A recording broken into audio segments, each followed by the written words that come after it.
మనుష్యులు తమను తామే పూర్తిగా వైపౌట్ చేసుకున్న మొదటి ప్రజాతిగా అవ్వబోతున్నారు. ఒకరోజు అమెరికాలో చాలా మంచు కురిసింది. ఇంత మంచు పడుతోంది కదా, మరి క్లైమేట్ చేంజ్, గ్లోబల్ వార్మింగ్ ఎక్కడున్నాయి అని ఆ దేశ రాష్ట్రపతి ట్రంప్ అన్నాడు. అప్పుడు, అంకుల్, నువ్వు 4th క్లాస్కి వెళ్ళి వెదర్కి క్లైమేట్కి ఉన్న తేడా తెలుసుకో, వాటి నిర్వచనమే నీకు తెలియదు అని నార్త్ స్టేట్స్లో ఉండే ఒక ఇండియన్ అమ్మాయి చెప్తుంది. ఏ దేశ నేతలు తమ ప్రజలకి నిజం చెప్పడం లేదు. ఈ అత్యంత చేదు నిజాలు ఏ కొందరు వ్యక్తులకి సంబంధించినవి కాదు. సైక్లోన్స్ పెరిగిపోతున్నాయి.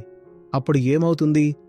చాలా చెట్లు పడిపోతున్నాయి. పూర్వం 50% అడవులు ఉండేవి, ఇప్పుడు అవి 30% అయ్యాయి. భారత్ లాంటి పేద దేశాలే ఎక్కువ అడవులని నరికేస్తున్నారు. 2015 నుండి 2020 వరకు అత్యధికంగా అడవులని నరికేసిన దేశాలలో భారత్ కూడా ఒకటి. ప్రకృతి పరిస్థితుల్ని ఇప్పుడు తన చేతిలోకి తీసుకుంది. అది తన ప్రతాపం చూపిస్తోంది. ఇక ఫీడ్బ్యాక్ సైకిల్స్ ప్రకృతి చేతిలో ఉన్నాయి, మన చేతిలో ఏమీ లేదు.